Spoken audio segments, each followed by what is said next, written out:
Bonjour et bienvenue sur l'espace dédié au site mécaniqueuniverselle.net. Le site qui vise à démontrer que l'humanité évolue vers son ultime perfection. Cette ultime perfection, c'est l'accession facile à l'extase. L'extase, l'éveil, le nirvana, le souverain bien, le bonheur suprême, peu importe comment on appelle cet état supérieur qu'on expérimente parfois accidentellement. Ça a été mon cas, par exemple, au début de la mécanique universelle. Je pense que ça se rapproche de ce qu'écrit Jean-Jacques Rousseau dans une expérience comme ça, etc. Bon, bref, c'est des expériences qu'on peut faire comme ça accidentellement, c'est des expériences qu'on peut rechercher, comme les soufis le font, les moines bouddhistes, les moines zen. Voilà, c'est ce qu'ils cherchent à atteindre, cet état de plénitude absolue. Mais ça demande beaucoup de volonté, il faut contraindre les pulsions humaines, etc. Et là, je voulais juste parler de la souffrance. Pourquoi il y a la souffrance dans la vie? Quelle est sa place? La douleur physique quand on est malade ou quoi que ce soit. Eh bien, à mon avis, j'en fais une sorte d'usine à réduire l'ego. L'ego, c'est ce qui nous sert à construire l'humanité. C'est un des moteurs de la construction humaine. Il n'y a pas que l'ego, mais l'ego est pour beaucoup là-dedans. L'ego, le narcissisme, on pourrait dire. Je parle de l'ego, mais je veux plutôt parler du narcissisme ou de l'égocentrisme. C'est-à-dire quelque chose qui veut nous mettre en avant, qui veut nous mettre sur un piédestal en nous, qui cherche à se mettre sur un piédestal, à vouloir. En fait, c'est une demande d'amour. Voilà, c'est que des demandes d'amour, hein. Le narcissisme, l'égocentrisme, etc. qui pour essayer de trouver de l'amour qu'il n'a pas eu dans son enfance, ou quelque chose qui lui manque, va vouloir se faire aimer par le plus grand nombre de personnes.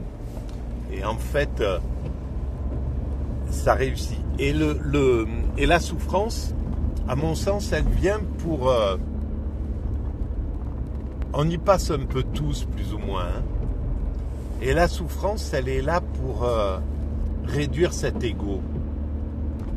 Parce que quand on souffre, voilà, tout ce qu'on a construit, tout ce qu'on a, on voit à quel point on l'échangerait volontiers pour arrêter de souffrir. À quel point tout ce derrière quoi on a couru, on le voit des fois un peu comme de la perte de temps, de bonheur qu'on aurait pu avoir. Voilà. En tout cas, c'est plus fort, la souffrance est plus fort que le narcissisme, et plus fort que l'égocentrisme. Donc ça a du sens. Et c'était Teilhard de Chardin qui écrivait l'énergie spirituelle de la souffrance. Et oui, elle est là, cette énergie. Donc le monde, c'est pas absurde qu'il y ait la souffrance, qu'il y ait le mal, en gros. Il a sa place dans la construction de l'humanité, dans le chemin de l'humanité vers sa perfection. L'orgueil, l'égocentrisme, le narcissisme ont leur place également pour aller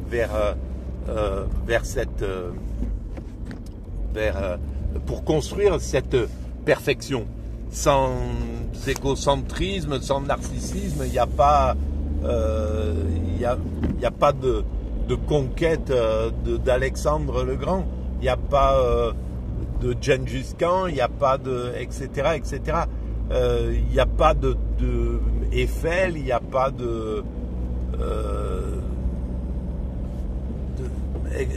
bon, on peut le voir en permanence dans ces choses-là. Voilà.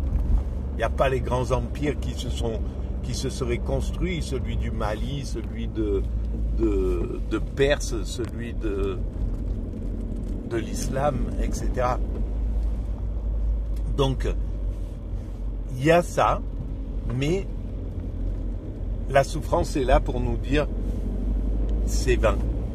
C'est pas vain, ce que tu as fait, c'est pas pour toi.